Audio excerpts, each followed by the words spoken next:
Aku nak unboxing satu produk misteri yang aku dapat baru-baru ini.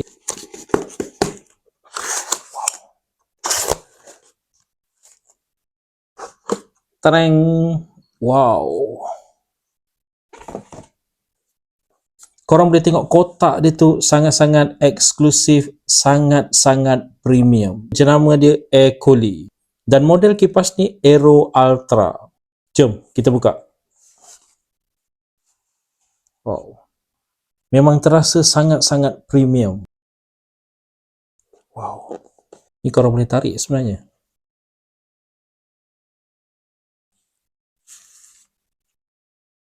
Korang boleh tengok dekat situ logo dia. Dan nak pegang memang dalam satu genggaman macam ni je. Aksesori-aksesori lain semua dekat dalam ni. Korang akan dapat beg ni, ada kabel untuk pengecasan dan ada juga dapat lanyard. Yang ini bukannya plastik biasa, bukan plastik macam mainan yang korang beli dekat pasar malam tu. Yang ini kalau korang pegang memang terasa sangat produk yang berkualiti mahal. Okay, jom kita cuba macam mana performance kipas daripada Air Coolie model Aero Ultra ni. Tekan sekali dekat sini untuk on kipas ni.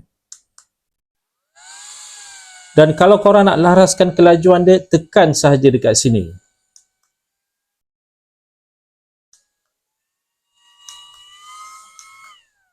Okay, dan lagi satu yang menariknya, dekat bahagian belakang ni, korang boleh set sama ada standard mode ataupun turbo mode. Yang tadi yang korang lihat tu adalah standard mode. Sekejap lagi aku akan tunjukkan macam mana pula turbo mode dia. Okay, sekarang ni standard mode. Korang boleh tengok dekat bawah ni standard mode. Aku nak ubah ke turbo mode. Wow. Oh. Sedap guys.